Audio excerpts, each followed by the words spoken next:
kebetulan Desa Kauman itu merupakan salah satu desa di Kecamatan Kota di antara 2 desa yang mendapatkan bantuan untuk kegiatan desa anti korupsi. Satu Desa Kauman dan yang satu adalah Desa Kaliputu. Nah, kenapa ini kita sampaikan di ranah PKK dalam hal ini di Dawis? Karena korupsi itu kan sebabnya itu banyak sekali, diantaranya yang paling dasar sendiri itu dari kita, dari masyarakat yang di bawah hingga sampai ke atas. Jadi sebetulnya yang saya ingin sampaikan, kenapa, apa sih arti dari korupsi itu sendiri menurut ibu-ibu? Korupsi yang setahu ibu kan, karena sekarang lagi viral-viralnya korupsi itu di mana-mana itu ada korupsi. Nah, korupsi sendiri itu sebetulnya apa? Korupsi itu suatu tindakan yang dilakukan oleh seorang individu atau seorang pribadi untuk menyalahgunakan atau menyelewengkan uang, baik itu uang negara, perusahaan, organisasi, ataupun suatu badan usaha yang tujuannya tidak lain hanya untuk memperkaya diri sendiri. Sebab apa itu seseorang itu bisa melakukan korupsi? Itu bisa dari tekanan dari ekonomi, dari keluarga yang pas-pasan dengan kehidupan ekonomi yang dituntut itu besarnya, sehingga seorang kepala rumah tangga di dalam bekerja dia harus berpikir dengan gaji yang sekian saya terima setiap bulan, dengan kebutuhan setiap bulannya yang bermacam-macam, ada kebutuhan sekolah, ada kebutuhan ekonomi. Akhirnya orang bisa mengambil jalan pintas. Kebetulan dia ada sarana dan prasarana untuk menggunakan kewenangan atau jabatannya untuk melakukan korupsi. Itu satu, tekanan ekonomi. Yang kedua itu karena ada kesempatan, di mana dia ada kesempatan, kebetulan dia memegang keuangan, dan dia di situ kebetulan dari kontrol dari perusahaan, dari kepala bagian atau dari atasannya itu tidak terlalu longgar, jadi kesempatan itu bisa dia gunakan untuk melakukan korupsi. Itu sebab musabab dari adanya korupsi. Kemudian gimana korupsi itu bisa kita tanggulangi atau paling tidak kita minimalisir? Itu kira-kira dari apa? Monggo Mbak ini atau Mbak Anita, korupsi itu bisa kita cegah. Di antaranya dengan pengawasan enggak paling enggak? Iya, pengawasan itu jujur ada selain jujur ada pengawasan secara berkala. Nah, setiap bulannya ada apa itu kayak monitoring, ada itu terus rapat intern. Satu, ada pengawasan. Kalau desa itu makanya masyarakat itu dibutuhkan untuk selalu mengevaluasi atau selalu melihat desa sebetulnya keuangan desa itu kemana saja, kegiatan desa itu apa saja. Nah, makanya setiap tahun desa itu membuat yang namanya laporan pertanggungjawaban anggaran setiap tahun, itu kita pasang dengan baliho atau laporan keuangan secara transparansi yang kita pasang di dinding balai desa.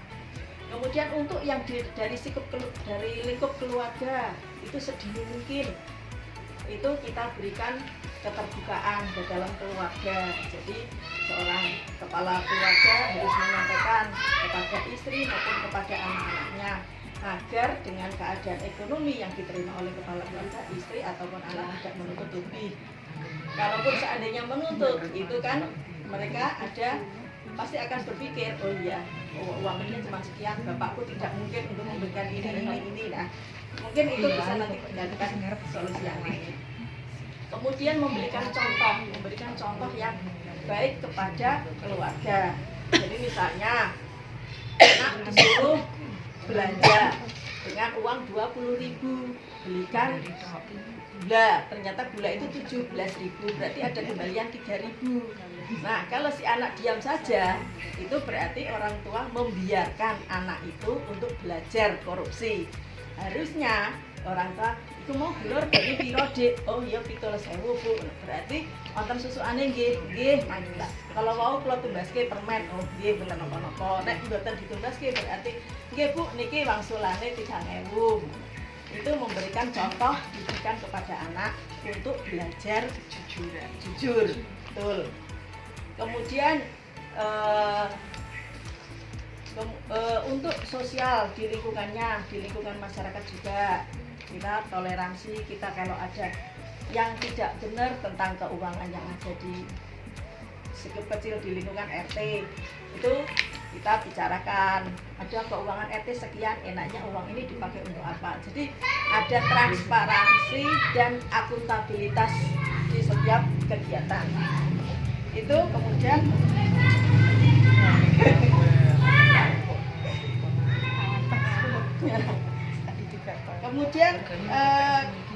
untuk mencegah korupsi sudah, dampak dari korupsi sendiri bila itu dibiarkan.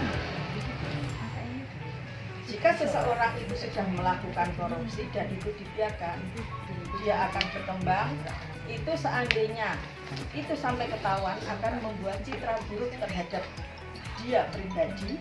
Kalau dia membawa perusahaan berarti membuat citra buruk perusahaan atau organisasi yang dia pakai. Kemudian cara untuk memberantas korupsi itu sendiri yang disampaikan oleh Mbak Anita betul. Sebagai masyarakat kita harus ikut melihat atau mengikuti perkembangan dari organisasi ataupun itu pemerintah desa di mana kita ada di Pauman itu. Kita harus mengikuti, kita harus memberikan tindakan insentif dan berkesinambungan dari semua lapisan. Jadi apakah kegiatan, misalnya saya ambil untuk ibu-ibu ini kegiatan PKK, apakah dengan adanya kegiatan kemarin jambore nasional cara membuatan rengginang, nah itu apakah hanya sampai di situ atau berkesinambungan bisa kita gunakan ilmu itu di desa kita atau hanya sampai di situ. Nah itu masyarakat berkewajiban untuk memonitor atau memonitoring gunanya apa. Setiap kita kegiatan kok tidak ada kesinambungannya. Setiap kita bikin kebun K3 itu harusnya tidak hanya pada saat menanam cabai habis itu tidak ada dirawat. Nah berarti kan tidak ada kesinambungannya. Harusnya kita menanam cabai, kita tujuannya untuk kebutuhan kita sendiri, ya harus tanaman itu kita rawat. Seperti itu. Kemudian dampak dari korupsi itu secara ekonomi. Untuk suatu perusahaan akan hilang adanya investor, karena dengan adanya korupsi itu orang yang akan menanamkan modal kepada perusahaan, organisasi atau badan usaha itu akan berpikir apakah uang saya yang saya investasikan di situ akan berkembang atau malah ikut ketilep oleh yang korupsi itu. Akhirnya mereka berpikir satu, dua, akhirnya berdampak pada produksi kita akan berkurang. Kemudian kualitas dari barang atau jasa pun itu akan berkurang. Misalnya dengan harusnya kita memproduksi itu 100, karena dikorupsi akhirnya 70 harus menghasilkan 100, berarti kan tidak mungkin. Berarti dengan kualitas 70 berarti lebih rendah daripada kualitas 100. Sekarang kita lihat sendiri granit yang ada di depan menara itu baru sebentar aja sudah berusaha harus diperbaiki. Lah itu contoh-contoh yang secara gampang kita lihat, kita baca. Kemudian untuk pribadi seorang koruptor itu di lingkungan sosial masyarakat dia, orang akan melihat dia itu hilang rasa kepercayaan kepada dia.